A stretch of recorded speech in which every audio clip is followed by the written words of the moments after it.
ನಮಸ್ಕಾರ ಸ್ನೇಹಿತರೆ, welcome to my ಚಾನಲ್ಗೆ ಸ್ವಾಗತ.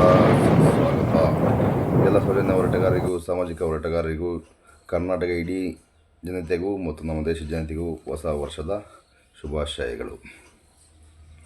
ನೋಡಿ ಸ್ನೇಹಿತರೆ, Dharmasthala milord, we are almost dead.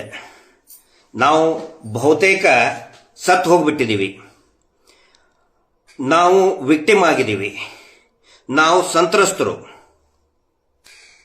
ಈ ಮಾತನ್ನ ನಿನ್ನೆ ಮಾನ್ಯ ಬೆಳ್ತಂಗಡಿ ನ್ಯಾಯಾಲಯದಲ್ಲಿ ಧರ್ಮಸ್ಥಳದ ಚುಕ್ಕಾಣಿಯನ್ನ ಹಿಡಿದಂತಹ ದಣಿಗಳ ಪರವಾಗಿ, ಆ ಕುಟುಂಬ ಏನಿದೆ ಆ ಕುಟುಂಬದ ಮುಖ್ಯಸ್ಥರ ಪರವಾಗಿ, ಈ ನಾಡಿನ, ಈ ದೇಶದ ಅತ್ಯಂತ ದುಬಾರಿ ಕಾಸ್ಟ್ಲಿಯೆಸ್ಟ್ ಅಡ್ವೊಕೇಟ್ CV ನಾಗೇಶ್ ಅವರ ಮುಖಾಂತರ ಹೇಳಿಸಿದ್ದಾರೆ. ಏನು ಅಂತ? ನಾವು ಸಂತ್ರಸ್ತರು. V are almost dead. ನಾವು ಸತ್ತು ಹೋಗ್ಬಿಟ್ಟಿದೀವಿ, ಬಹುತೇಕ ಸತ್ತು ಹೋಗ್ಬಿಟ್ಟಿದೀವಿ. ಈ ಧರ್ಮಸ್ಥಳ ಪ್ರಕರಣದಿಂದ, ಮಾಸ್ ಬರಿಯಲ್ ಪ್ರಕರಣದಿಂದ ನಮಗೆ ನ್ಯಾಯ ಕೊಡಿ. ಇದನ್ನ ಒನ್ಸ್ ಅಗೇನ್ ಹೇಳ್ತಾ ಇದ್ದೀನಿ. ದರ್ಪ, ದುರಹಂಕಾರ, ಅದನ್ನೇ ಜೀವನ ಶೈಲಿಯಾಗಿ ಇಡೀ ಜೀವನ ಪೂರ್ತಿ ದರ್ಪದಿಂದ ನಡೆದಂತಹ, ದುರಹಂಕಾರದಿಂದ ನಡೆದಂತಹ ಅನೇಕ ಕೊಲೆ, ಸರಣಿ ಅತ್ಯಾಚಾರಗಳ ಆರೋಪ ಇರುವಂತಹ, ಸಾವಿರಾರು ಎಕರೆ ಭೂಮಿಯ ಒತ್ತುವರಿ ಮಾಡಿ, ಎನ್ಕ್ರೋಚ್ ಮಾಡಿ, ದಬ್ಬಾಳಿಕೆ ಮಾಡಿ, ವಶ ಮಾಡಿಕೊಂಡಂತಹ ಕುಟುಂಬ ಹೇಳ್ತಾ ಇದೆ, ನಾವು ವಿಕ್ಟಿಮ್, ನಾವು ಸಂತ್ರಸ್ತರು. ಇಡೀ ರಾಜ್ಯದ ಪ್ರತಿ ಹಳ್ಳಿಗಳಲ್ಲಿಯೂ ಕೂಡ ಅಕ್ರಮ ಮೀಟರ್ ಬಡ್ಡಿ ದಂಧೆ. ದೇವಸ್ಥಾನದ ಮಂಜುನಾಥ ಸ್ವಾಮಿಯ ಹೆಸರನ್ನ, ಮಂಜುನಾಥ ಸ್ವಾಮಿಯ ಫೋಟೋವನ್ನ ಬಳಸಿ ಅಕ್ಷರಶಃ ಈ ರಾಜ್ಯದ ಪ್ರತಿ ಹಳ್ಳಿಯನ್ನು ಕೂಡ ಅಮಾಯಕ ಗ್ರಾಮಸ್ಥರಿಗೆ ಸಾಲದ ರುಚಿ ತೋರಿಸಿ ಪ್ರತಿ ವಾರ ಬಡ್ಡಿಯನ್ನ ರಕ್ತದಂತೆ ಹೀರುವಂತಹ ಕುಟುಂಬ ನಿನ್ನೆ ನ್ಯಾಯಾಲಯದಲ್ಲಿ ಹೇಳ್ತಾ ಇದೆ, ನಾವು ಸಂತ್ರಸ್ತರು ಮಿಲಾರ್ಡ್, ನಮಗೆ ನ್ಯಾಯ ಕೊಡಿಸಿ.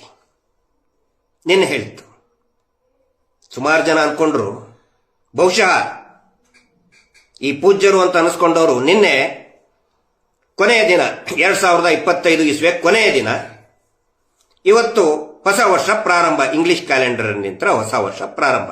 ಬಹುಶಃ ಜೋಕ್ ಹೇಳುವ ಮುಖಾಂತರ ಏನಾದರೂ ಪೂಜ್ಯರು ಅಂತ ಅನಿಸ್ಕೊಂಡವರು ಹೊಸ ಸಂಪ್ರದಾಯವನ್ನು ಶುರು ಮಾಡಿದ್ದಾರೆ, ಜೋಕ್ ಹೇಳುವುದರ ಮುಖಾಂತರ.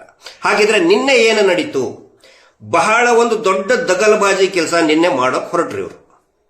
ನಿನ್ನೆ ನ್ಯಾಯಾಲಯದಲ್ಲಿ ಏನೇನು ನಡೀತು ಅನ್ನೋದನ್ನ ನಿಮಗೆ ಸರಳವಾಗಿ ವಿವರಿಸ್ತೀನಿ. ನಿನ್ನೆ 11 ಗಂಟೆಗೆ ಒಂದು ಪೆಟಿಷನ್ ಹಾಕ್ತಾರೆ ಆ ಕುಟುಂಬದಿಂದ. ಧರ್ಮಸ್ಥಳ ಟೆಂಪಲ್ ಟ್ರಸ್ಟ್ ಇಂದ ಒಂದು ಪೆಟಿಷನ್ ಹಾಕ್ತಾರೆ. ಏನು ಅಂತ ಹೇಳಿದ್ರೆ, ನಾವು ಮಿಲಾರ್ಡ್, ದೇವಸ್ಥಾನ ಟೆಂಪಲ್ ಟ್ರಸ್ಟ್ ನಿಂದ ಈ SIT ತನಿಖೆ ಏನು ಪ್ರಾಸಿಕ್ಯೂಷನ್, ಆ ಪ್ರಾಸಿಕ್ಯೂಷನ್ಗೆ ಅಂದ್ರೆ ನ್ಯಾಯಾಲಯದಲ್ಲಿ ವಾದ ಮಾಡೋದಕ್ಕೆ SIT ಅಂತಾನೆ ಒಂದು ಪ್ರಾಸಿಕ್ಯೂಷನ್ ಡಿಪಾರ್ಟ್ಮೆಂಟ್ ಇರ್ತದೆ. ಅದು ಬೇಡ, ಅದಕ್ಕೆ ಅಸಿಸ್ಟ್ ಮಾಡೋದಕ್ಕೆ, ಅದಕ್ಕೆ ಸಹಾಯ ಮಾಡೋದಕ್ಕೆ ನಮ್ಮ ಕಡೆಯಿಂದನೂ ಕೂಡ ಒಬ್ಬ ಅಡ್ವೊಕೇಟ್ ಅನ್ನ, ಸೀನಿಯರ್ ಅಡ್ವೊಕೇಟ್ ಅನ್ನ ಹಾಕ್ತೀವಿ ಅಂತೇಳಿ ಅಂದಾಜು 11ರಿಂದ 15 ನಿಮಿಷಕ್ಕೆ ಒಂದು ಅರ್ಜಿಯನ್ನ ಹಾಕ್ತಾರೆ, ಅಡ್ವಾನ್ಸ್ಮೆಂಟ್. ನಮಗೂ ಕೂಡ ಅದರ ಬಗ್ಗೆ ವಿನಂತಿ ಮಾಡೋದಕ್ಕೆ ಒಂದು ಟೈಮ್ ಕೊಡಿ, ಅಡ್ವಾನ್ಸ್ಮೆಂಟ್ ಪೆಟಿಷನ್ ಈ ಮ್ಯಾಟರ್ನ ಇಟ್ಕೊಂಡು ಹಾಕ್ತಾರೆ. ಅಂದ್ರೆ ಅಸಿಸ್ಟ್ ಮಾಡ್ತೀವಿ. ಯಾರಿಗೆ? SITಗೆ ನಾವು ಅಸಿಸ್ಟ್ ಮಾಡ್ತಾ ಇದ್ದೀವಿ ಅಂತ ನೋಡಿ. ಅವರು ಹೇಳಿ 5 ನಿಮಿಷಕ್ಕೇನೆ ಅಲ್ಲಿ ಇದ್ದದ್ದು ಬೆಳ್ತಂಗಡಿಯ APP ಮೇಡಮ್ ಅವರು ಇರ್ತಾರೆ. ಅವರು 5 ನಿಮಿಷಕ್ಕೆ ಎಸ್ ಅಂದ್ಬಿಡ್ತಾರೆ. ದ ಬಿಗ್ಗೆಸ್ಟ್ ಫ್ರಾಡ್, ನ್ಯಾಯಾಂಗ ವ್ಯವಸ್ಥೆಯ ಕಗ್ಗೊಲೆ ಇದು. ಯಾಕೆ ಅಂತ ಹೇಳಿದ್ರೆ, ಅಲ್ಲಿ ಎಸ್ ನಮ್ದು ಒಪ್ಪಿಗೆ ಇದೆ ಅಂತ ಒಪ್ಪಿಗೆ ಕೊಟ್ಬಿಟ್ರಲ್ಲ ಬೆಳ್ತಂಗಡಿ APP ಮೇಡಮ್. ಅವರು ಉಸ್ತುವಾರಿ ಆಗಿದ್ರು. ಜಸ್ಟ್ ಮೊನ್ನೆ, ನಿನ್ನೆ ಮತ್ತೆ ಅದರ ಹಿಂದಿನ ದಿನದಿಂದ regular APP, senior APP, Belthangady APP ಏನಿರ್ತಾರಲ್ಲ, ಅವರು ರಜೆ ಮೇಲೆ ಹೋಗಿರ್ತಾರೆ. ಅವರು ರಜೆಯಲ್ಲಿದ್ದಾಗ ಇವರಿಗೆ ಚಾರ್ಜ್ ಕೊಟ್ಟಿರ್ತಾರೆ. ಇವರು ಜೂನಿಯರ್ ಕ್ಯಾಡರ್ ನಲ್ಲಿ, ಆಮೇಲೆ ಇವರು ಪರ್ಮನೆಂಟ್ ಕೂಡ ಅಲ್ಲ, ಅವರಿಗೆ ಚಾರ್ಜ್ ಕೊಟ್ಟಿರ್ತಾರೆ. That's the usual procedure. ಒಬ್ರು ಸೀನಿಯರ್ ರಜೆ ಮೇಲೆ ಹೋದಾಗ ಅವರ ಕಲೀಗಿಗೆ ಚಾರ್ಜ್ ಕೊಡ್ತಾರೆ. ಆ ಚಾರ್ಜ್ ನಲ್ಲಿದ್ದಂತಹ ಜೂನಿಯರ್ ಎಪಿಪಿ ಅವರು SITಯ ಎಪಿಪಿ ಅಲ್ವೇ ಅಲ್ಲ, SITಯ ಅಡ್ವೊಕೇಟ್ ಅಲ್ವೇ ಅಲ್ಲ. ಅವರು ರೆಗ್ಯುಲರ್ ಆಗಿ ಬೆಳ್ತಂಗಡಿ JMFC ನ್ಯಾಯಾಲಯದ ಎಪಿಪಿ ಇರ್ತಾರೆ.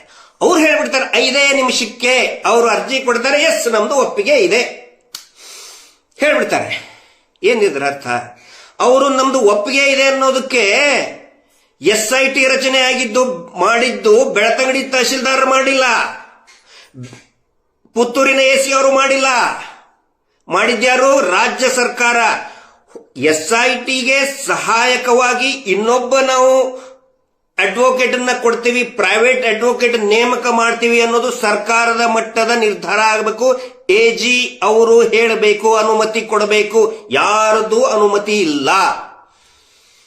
ಇವ್ರು ಹೇಳಿಬಿಟ್ರು, ಹಂಗೆ ತಗೊಂಡು ಬಂದ್ರು. ಇವ್ರು ಕಾಯ್ತಾ ಇದ್ರು, ಬಂದ್ ಕೂಡಲೇ ಹಾ ಎಸ್ ಓಕೆ ಕೊಟ್ಬಿಡಿ ಅಂತ ಹೇಳ್ಬಿಟ್ರು.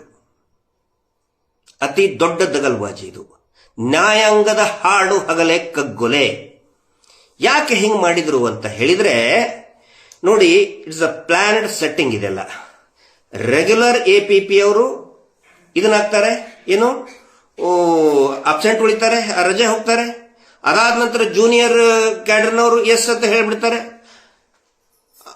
ಅಲ್ಲಿ ಬೆಳ್ತಂಗಡಿ ನ್ಯಾಯಾಲಯದ ಕಚೇರಿಯಲ್ಲಿ ಪದ್ಮ ಅಂತ ಒಬ್ಬರು ಪ್ರಿಯರಾಗಿರುವಂತಹ ಈ ಕುಟುಂಬಕ್ಕೆ, ಧರ್ಮೋದ್ಯಮಿಗಳ ದಣಿಗಳ ಕುಟುಂಬಕ್ಕೆ ಆತ್ಮೀಯರಾದಂತಹ ಒಬ್ಬರು ಹೆಡ್ ಕ್ಲರ್ಕ್ ಮೇಡಮ್ ಇದ್ದಾರೆ. ಅವರ ತಂದೆಯವರು ಮತ್ತೆ ಧರ್ಮಸ್ಥಳದ ಈ ದಣಿಗಳು ಬಹಳ ಕ್ಲೋಸ್, ಅಲ್ಲಿನೇ ಕೆಲಸ ಮಾಡ್ತಾ ಇರೋಂಥವ್ರು. ಅವರಿಗೆ ಹೇಳಿ ಇಡೀ ಬೆಳ್ತಂಗಡಿ ನ್ಯಾಯಾಲಯ ನಡೆಯುವುದೇ ಅವರ ಒಂದು ಏನು ಈ ಬೆರಳ ಅಡಿಯಲ್ಲಿ ಆಡಿಸ್ತಾ ಇರ್ತಾರವರು. ಆ ಮೇಡಮ್ ಅವರು, ಹೆಡ್ ಕ್ಲಾರ್ಕ್ ಮೇಡಮ್ ಅವರು, ಅವ್ರು ಹೇಳಿದ್ದಾರೆ ಈ ಜೂನಿಯರ್ ಎಪಿಪಿಗೆ ನೀವು ಒಪ್ಕೊಳ್ಳೇಬೇಕು. ದಣಿಗಳ ಕಡೆ ಅಂತ ಬಂದಿದ್ದದು, ಒಪ್ಕೊಳ್ಳಿ ಅಂತ ಹೇಳಿ. ಪಾಪ ಅವರು ಪಾಪನು ಗೀಪನು ವಾಟ್ ಎವರ್ ಅವರು ಮಾಡಿದ್ದು ಅಕ್ಷರಶಃ ತಪ್ಪು, ಕಾನೂನು ರೀತಿ ತಪ್ಪು, ಕಾನೂನಿನ ಕಗ್ಗೊಲೆ, ನ್ಯಾಯಾಂಗದ ಪ್ರೊಸೀಜರ್ದ ಕಗ್ಗೊಲೆ. ಒಪ್ಕೊಂಡ್ಬಿಟ್ರು. ನೋಡಿ ಸೆಟ್ಟಿಂಗ್ ಅದೇ ನಾನು ಪದೇ ಪದೇ ಹೇಳ್ತಾ ಇರ್ತಿರ್ತೀನಿ. ಈ ದಣಿಗಳಿಗೆ ಯಾವುದೇ ಧರ್ಮ ಸಿದ್ಧಾಂತ ಏನು ಕೂಡ ಇಲ್ಲ. ಅವ್ರಿಗಿರೋದು ಎರಡು ಸಿದ್ಧಾಂತ. ನಾನು ಪದೇ ಪದೇ ಹೇಳ್ತಾರೆ. ಯಾವ ಸಿದ್ಧಾಂತ ಅಂತ ಹೇಳಿದ್ರೆ, ಒಂದು ಫಿಟ್ಟಿಂಗು, ಇನ್ನೊಂದು ಸೆಟ್ಟಿಂಗು. ಅವರು ಇಡೀ ಸಾಮ್ರಾಜ್ಯ ಕಟ್ಟಿದ್ದೆ ಫಿಟ್ಟಿಂಗ್ ಮತ್ತು ಸೆಟ್ಟಿಂಗ್ ಎನ್ನುವ ಸಿದ್ಧಾಂತದ ಮೇಲೆ. ಬೆಳ್ತಂಗಡಿ ಇದರಲ್ಲಿ ಕೂಡ ನಿನ್ನೆ ಸೆಟ್ಟಿಂಗ್ ಮಾಡಿ ಇಟ್ಕೊಂಡ್ ಬಿಟ್ಟಿದ್ರು, ಒಪ್ಕೊಂಡ್ ಬಿಟ್ರು ಅವರು. ಹೊಸ ನಾವು ಅಡ್ವೊಕೇಟ್ ಯಾರಂತ ಹೇಳಿದ್ರೆ ಇದು ಸಿ ವಿ ನಾಗೇಶ್ ಅವ್ರನ್ನ ಬೆಂಗಳೂರಿಂದ ಕರೆಸಿ SIT ಅಸಿಸ್ಟ್ ಮಾಡೋದಕ್ಕೆ ಒಂದು ಉದ್ದೇಶ ಇತ್ತು. ಆದರೆ ಯಾವಾಗ ಇದು ಇಡೀ ಅಡ್ವೊಕೇಟ್ ವಲಯದಲ್ಲಿ ಒಂದು ದೊಡ್ಡ ಗುಸು ಸ್ಟಾರ್ಟ್ ಆಗಿಬಿಡ್ತು. ಜಿಲ್ಲಾ ಮಟ್ಟದಲ್ಲಿ ಹೋಯ್ತು, ರಾಜ್ಯ ಮಟ್ಟದಲ್ಲಿ ಹೋಯ್ತು. ಅದು ಹೇಗೆ ಪರ್ಮಿಷನ್ ಕೊಡ್ತಾರೆ ಇವರು? ಸರ್ಕಾರದ ಅನುಮತಿ ಇಲ್ಲ, ಆನಂತರ AG ಅನುಮತಿ ಇಲ್ಲ. ಇವರು ಎಪಿಪಿ ಆದವ್ರು ಹೆಂಗ್ ಪರ್ಮಿಷನ್ ಕೊಟ್ಟರು ಅಂತ ಗುಸು ಸ್ಟಾರ್ಟ್ ಆಯ್ತು. ಅಲಿಗೇಷನ್ ಆಗುತ್ತೆ, ಬೆಕ್ಕು ಕದ್ದು ಹಾಲು ಕುಡಿದಿದೆ ಅಂತ ಗೊತ್ತಾಗ್ಬಿಡ್ತವ್ರು. ಅಯ್ಯೋ, ನಾವು ಕದ್ದು ಹಾಲು ಕುಡಿದಿದ್ದು ಎಲ್ಲರೂ ನೋಡ್ಬಿಡ್ತಾ ಇದಾರಲ್ಲ ಅಂತ ಗೊತ್ತಾದ ತಕ್ಷಣನೇ ಮಧ್ಯಾಹ್ನ ಫುಲ್ ಪ್ಲೇಟ್ ಚೇಂಜ್ ಮಾಡಿದ್ರು. ಏನು ಅಂತ ಹೇಳಿದ್ರೆ,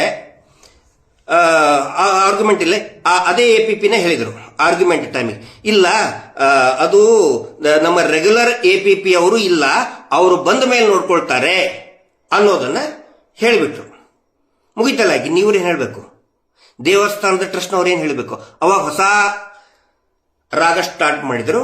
ಏನು ಅಂತ ಹೇಳಿದ್ರೆ, ನಾವು ವಿಕ್ಟಿಮ್, ನಾವು ಅಸಹಾಯಕರು, ವಿ ಆರ್ ಆಲ್ಮೋಸ್ಟ್ ಡೆಡ್, ಅಪಪ್ರಚಾರದಿಂದ ನಾವು ಸತ್ತು ಹೋಗ್ಬಿಟ್ಟಿದ್ದೀವಿ, ನಾವು ಸಂತ್ರಸ್ತರು, ನಮಗೆ ನ್ಯಾಯ ಕೊಡಿಸಿ.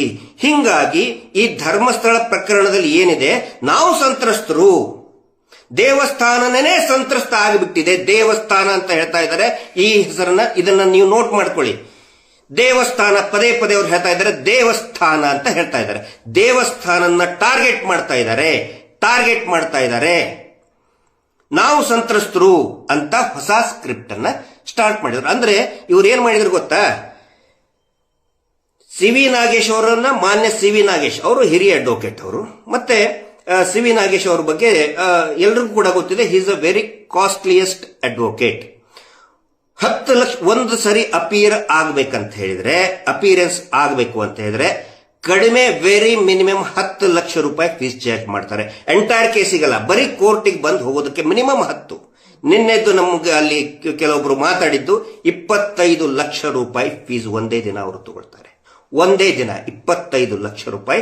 ಅಷ್ಟು ದೊಡ್ಡದಾದಂತಹ ಲಾಯರ್ ಅವರು. ಅಂದ್ರೆ ಎಷ್ಟೋ ಸರಿ ಏನಾಗುತ್ತೆ, ಕೋರ್ಟಲ್ಲಿ ಹೋದಾಗ ಜಡ್ಜ್ ಬಹುಶಃ ಇರ್ಲಿಕ್ಕಿಲ್ಲ ಅಥವಾ ವಾದ ವಿವಾದನೇ ನಡೆಯಂಗಿಲ್ಲ. ಸುಮ್ಮನೆ ಅವ್ರು ಬರೀ ಕೋರ್ಟಿಗೆ ಬಂದು ಹೋಗ್ಬಿಟ್ರೆ 10 ಲಕ್ಷ ರೂಪಾಯಿ ಕೊಡಲೇಬೇಕು ಅವ್ರಿಗೆ. ಬರೀ ಸುಮ್ಮನೆ ಒಂದು ಹೂಸು ಬಿಟ್ಟು ಹೋದ್ರು ಕೂಡ ಕೊಡಲೇಬೇಕು, ಅವ್ರಿಗೆ ಫೀಸ್ ಕೊಡಲೇಬೇಕು.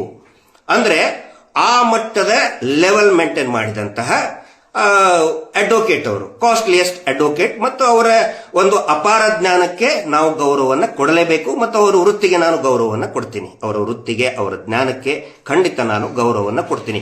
ಅಂತಹ ಕಾಸ್ಟ್ಲಿಯೆಸ್ಟ್ ಲಾಯರ್ನ 25 ಲಕ್ಷ ರೂಪಾಯಿ ಒಂದು ದಿನದ ಫೀಸ್, ಒಂದು ದಿನ ಅಲ್ಲ, ಒಂದು ಅರ್ಧ ಗಂಟೆ, ಒಂದು ಗಂಟೆ ವಾದಕ್ಕೆ 25 ಲಕ್ಷ ರೂಪಾಯಿ ಕರ್ಕೊಂಡು ಬಂದು ಇವರು ಹೇಳಿಸಿದ್ದೇನು, ಮಿಲಾಡ್ ನಾವು ಸಂತ್ರಸ್ತರು, ನಾವು ವಿಕ್ಟಿಮ್ ಅಂತ ಹೇಳಿಸಿದ್ದಾರೆ.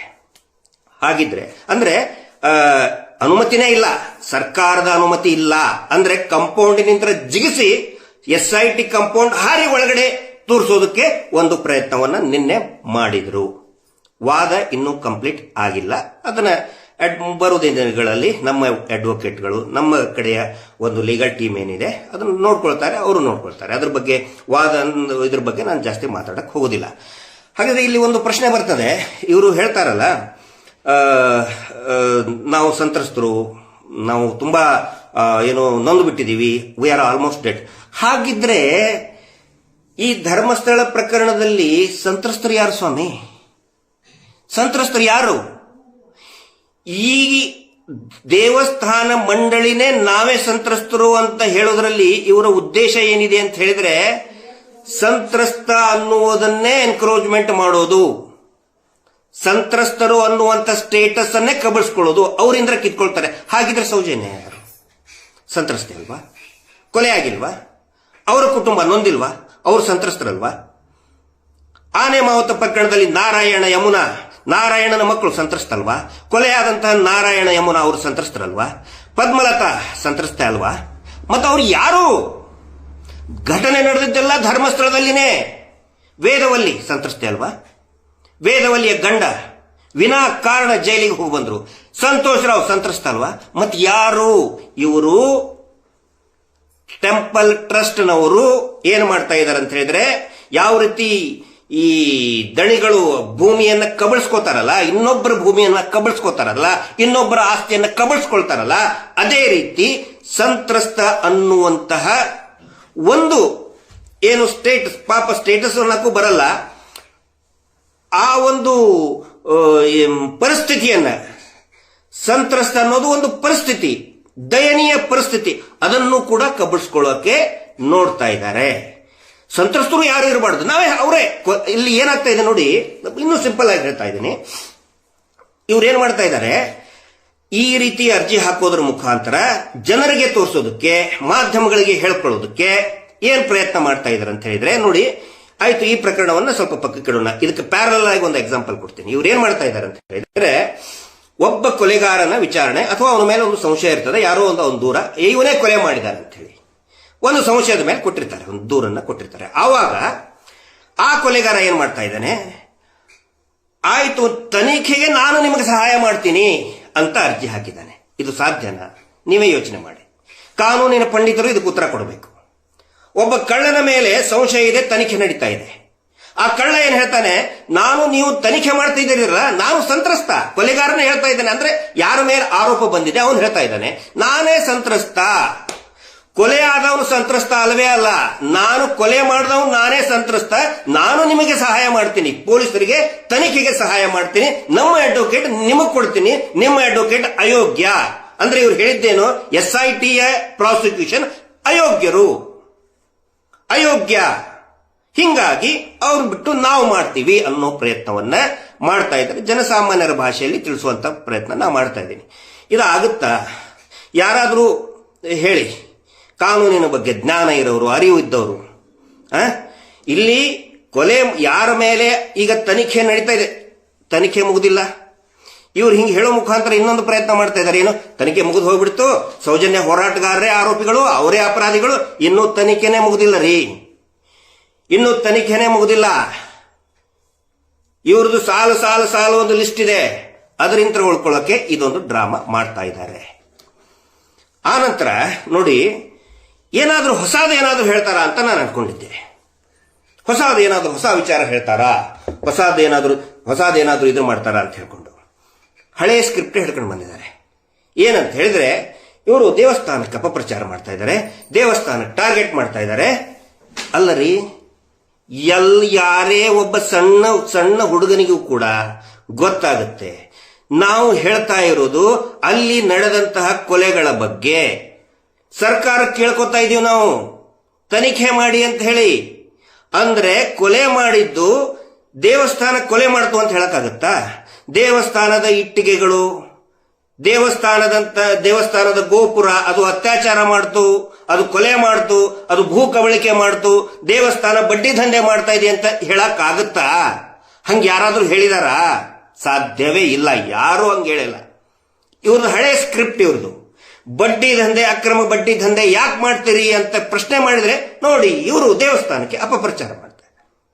ಪದ್ಮಲತಾ ಪ್ರಕರಣ ಅವಾಗಲೂ ಕೂಡ ಹೋರಾಟದಲ್ಲಿ ನೋಡಿ, ಇವರು ದೇವಸ್ಥಾನಕ್ಕೆ ಅಪಪ್ರಚಾರ ಮಾಡ್ತಾ ಇದ್ದಾರೆ. ಮಿಸ್ಸಿಂಗ್ ಕಂಪ್ಲೇಂಟ್ ಆದಾಗ ನಮಗೆ ಹೇಳಿದ್ದಾರೆ, ಎಷ್ಟೋ ಜನ ಹೇಳಿದ್ದಾರೆ, ಮಿಸ್ಸಿಂಗ್ ಕಂಪ್ಲೇಂಟ್ ನಮ್ಮ ಮನೆ ಹುಡುಗಿ ಕಾಣೆಯಾಗಿದೆ ಅಂತೇಳಿ ಪೊಲೀಸ್ ಸ್ಟೇಷನ್ಗೆ ದೂರು ಕೊಡಕ್ ಹೋದಾಗ ಆ ಪೊಲೀಸರು ಕೂಡ ಬೆಳ್ತಂಗಡಿಯ ನಾಲಾಯಕ್ ಪೊಲೀಸರು, ನೀವು ದೂರು ಕೊಡಬೇಡಿ, ದೂರು ಕೊಟ್ರೆ ದೇವಸ್ಥಾನಕ್ಕೆ ಅಪಚಾರ ಆಗುತ್ತೆ. ಯಾಕಂದ್ರೆ ಇದು ದಣಿಗಳ ಹಳೆ ಸ್ಕ್ರಿಪ್ಟು, ಓಲ್ಡ್ ಸ್ಕ್ರಿಪ್ಟ್. ಕೊಲೆಯಾಗಿದ್ದು ಪ್ರಶ್ನೆ ಮಾಡಿದ್ರೆ ದೇವಸ್ಥಾನ ಅಪಪ್ರಚಾರ ಆಗುತ್ತೆ. ಅಕ್ರಮ ಮೀಟರ್ ಬಡ್ಡಿ ದಂಧೆ ಯಾಕೆ ಮಾಡ್ತೀರಿ ಅಂತ ಹೇಳಿ ದೇವಸ್ಥಾನ ಅಪಪ್ರಚಾರ ಆಗುತ್ತೆ. ಯಾಕೆ ಭೂಮಿಯನ್ನು ಕಬಳಿಸಿದಿರಿ, ಅದನ್ನು ವಾಪಸ್ ಕೊಡಿ ಸರ್ಕಾರಕ್ಕೆ ಅಂತ ಹೇಳಿದ್ರೆ ದೇವಸ್ಥಾನಕ್ಕೆ ಅಪಪ್ರಚಾರ ಮಾಡ್ತಾರೆ. ಈಗಲೂ ಕೂಡ ಅದೇ ಹಳೆ ಸ್ಕ್ರಿಪ್ಟ್ ಅನ್ನೇ ತಗೊಂಡು ಬಂದಿದ್ದಾರೆ. ಏನಂತ ಹೇಳಿದ್ದಾರೆ, ಸುಪ್ರೀಂ ಕೋರ್ಟ್ ನಲ್ಲಿ ಇವರು ಹಾಕಿದ್ರು, ಆ ಕಜ್ಜಿ ಅಂತ ಇವರ ಪರವಾದಂತ ಮಾನ್ಯ ಕಜ್ಜಿ ಅಂತ ಹೇಳಿ ಒಬ್ಬ ಅಡ್ವೊಕೇಟ್ ಮೀಡಿಯಾ ಅಡ್ರೆಸ್ ಮಾಡಿದ್ರು. ಅವ್ರಿಗೆ ಒಂದು ಪೊಲಾಟ್ ಆಗಿ ಮಾತಾಡುವ ಒಂದು ಪರಿಜ್ಞಾನ ಕೂಡ ಇಲ್ಲ, ಅಡ್ವೊಕೇಟ್ ಅಂತ ಹೇಳ್ಕೊತಾರೆ. ಸನ್ಮಾನ್ಯ ಕಜ್ಜಿ ಅಂತ ಅಡ್ವೊಕೇಟ್ ಹೇಳಿದ್ರು.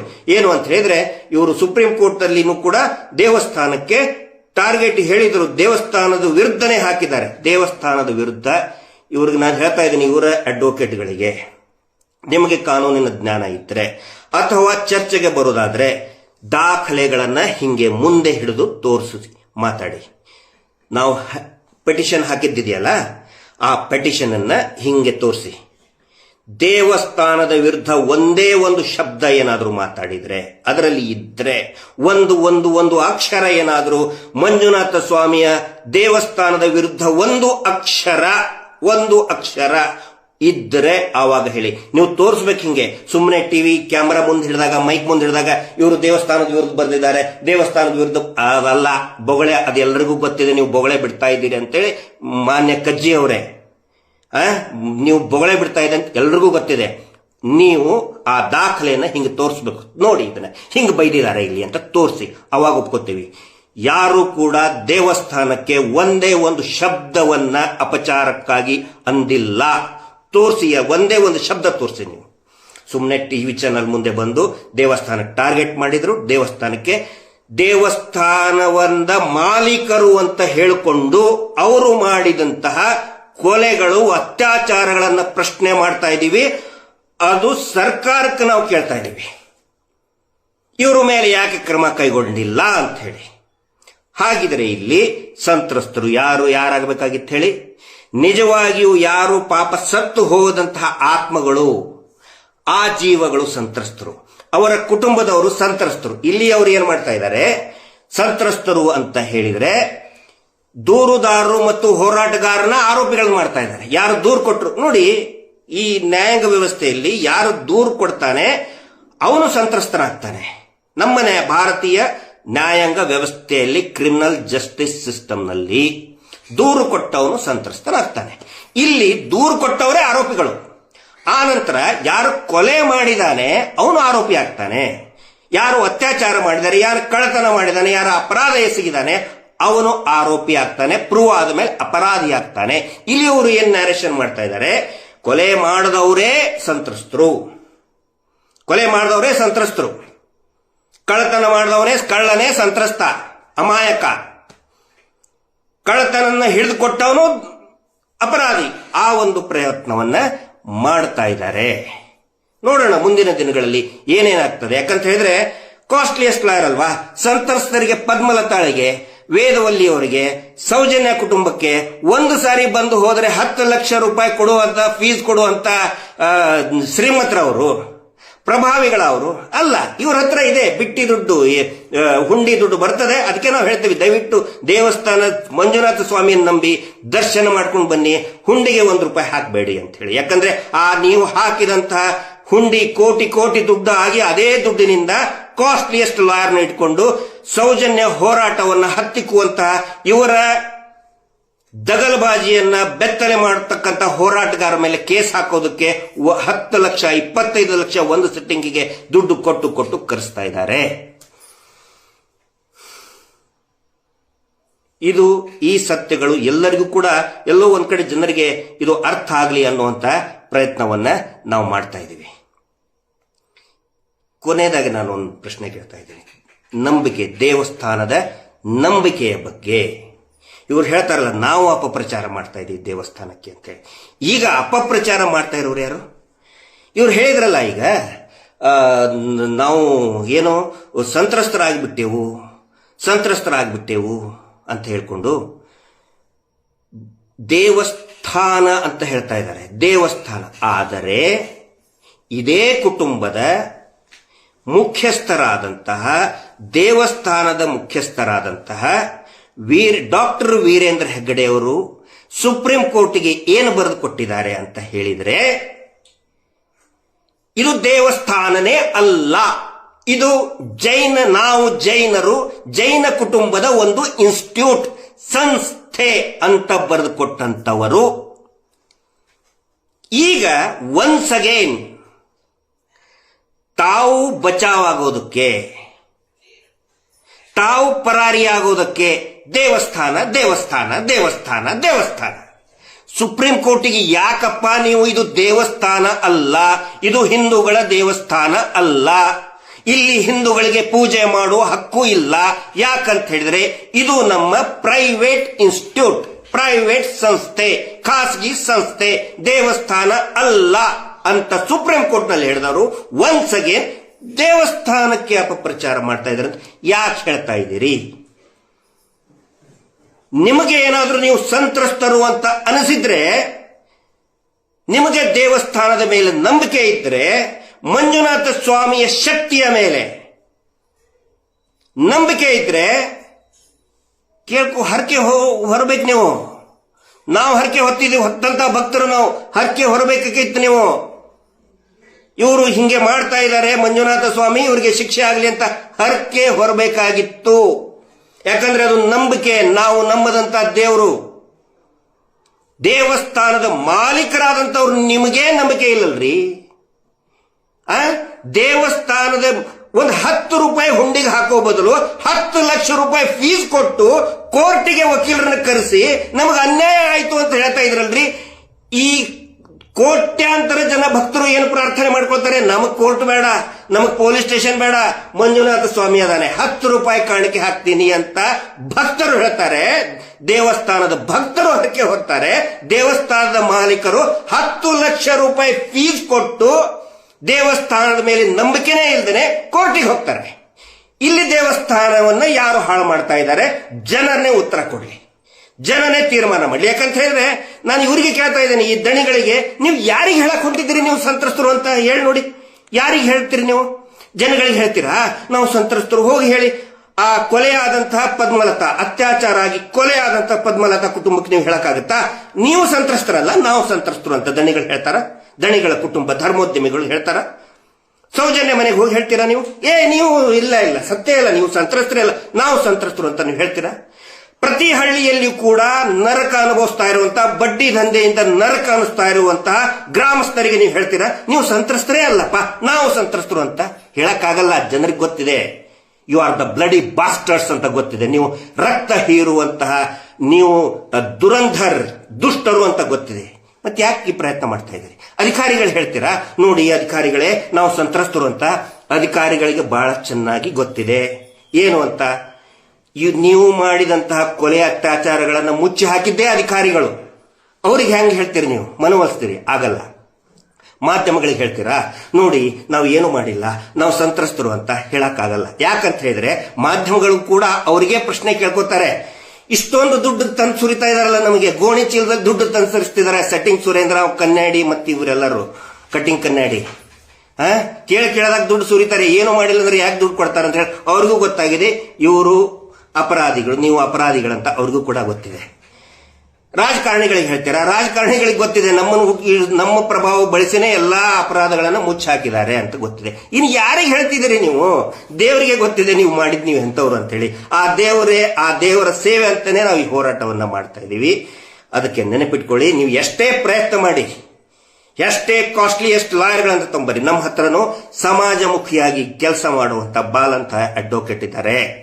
ಹಿಂದೆ ಧನಂಜಯ ಅವರು ಮಾಡಿದ್ರು, ಈಗ ನಮ್ಮ ಹಿರಿಯರಾದಂತ ಯಾರು ದೊರೆರಾಜು ಅವರು ಮಾರ್ಗದರ್ಶನ ಮಾಡ್ತಾ ಇದ್ದಾರೆ. ಬಾಲನ್ ಅಂತ ಸಮಾಜಮುಖಿಯಾದಂತ ಅಡ್ವೊಕೇಟ್. ಫೀಸ್ಗೋಸ್ಕರ ಇದುವರೆಗೂ ಕೂಡ ಯಾರು ನಮ್ಮ ಕೆಲಸ ಮಾಡಿಲ್ಲ, ವಾದ ವಿವಾದವನ್ನ ಮಾಡಿಲ್ಲ, ನಮ್ಮ ಪರವಾಗಿ ನಿಂತಿಲ್ಲ. ಎಲ್ಲರೂ ಕೂಡ ಒಂದು ಕಳಕಳಿ, ಸತ್ತಂತವರಿಗೆ ನ್ಯಾಯ ಸಿಗಲಿ ಅಂತ ಬಂದಿದ್ದಾರೆ. ನೀವು ಎಷ್ಟೇ ಕಾಸ್ಟ್ಲಿ ಅಡ್ವೊಕೇಟ್ ತಗೊಂಡು ಬನ್ನಿ, ಹೊಸ ವರ್ಷದ ಮೊದಲನೇ ದಿನ ಹೇಳ್ತಾ ಇದ್ದೀನಿ, ಜಯ ಖಂಡಿತ ನ್ಯಾಯಕ್ಕೆ ಆಗುತ್ತೆ, ನಮಕ್ಕಲ್ಲ. ನಾವು ಅಂತ ಹೇಳ್ತಾ ಇಲ್ಲ, ನಾವು ಅಂತ ಹೇಳ್ತಾ ಇಲ್ಲ, ನ್ಯಾಯಕ್ಕೆ ಜಯ ಸಿಕ್ಕೇ ಸಿಗುತ್ತೆ. ಹಿಂಗಾಗಿ ನೀವು ಏನ್ ಹೇಳ್ತಾ ಇದ್ದೀರಲ್ಲ, ದಯವಿಟ್ಟು ಇದು ಜೋಕುಗಳನ್ನ ಹೊಸ ವರ್ಷದಲ್ಲಿ ಪೂಜ್ಯರು, ಪರಮ ಪೂಜ್ಯರು ಅಂತ ಕರೆಸ್ಕೊಳ್ಳೋರು ಜೋಕಿನ ಮುಖಾಂತರ ಸಂತ್ರಸ್ತರು ನಾವು ಅಂತ ಹೇಳ್ತಾ ಇದ್ದಾರೆ. ನಿಜವಾದ ಸಂತ್ರಸ್ತರು ಯಾರು ಅಂತ ಎಲ್ರಿಗೂ ಗೊತ್ತಿದೆ. ಯಾರು ಅತ್ಯಾಚಾರದಿಂದ ನಲಗಿ ಹೋಗಿದ್ದಾರೆ, ಬಡ್ಡಿ ದಂಧೆಯಿಂದ ನಲಗಿ ಹೋಗಿದ್ದಾರೆ, ಇವರ ಭೂ ಕಬಳಿಕೆ, ಭೂದಾಹದಿಂದ ಭೂಮಿಯನ್ನ ಕಳ್ಕೊಂಡಿದ್ದಾರೆ, ಅವರೆಲ್ಲರೂ ಕೂಡ ಸಂತ್ರಸ್ತರು. ಆ ಎಲ್ಲ ಸಂತ್ರಸ್ತರಿಗೂ ಕೂಡ ನ್ಯಾಯ ಸಿಗಲಿ ಅಂತ ಹೇಳಿ ಪ್ರಾರ್ಥನೆ ಮುಖಾಂತರ ಈ ವರ್ಷವನ್ನ ಪ್ರಾರಂಭ ಮಾಡೋಣ. ಎಲ್ಲರ ಒಂದು ಬೆಂಬಲ ಇರಲಿ. Justice for Soujanya. ನಮಸ್ತೆ.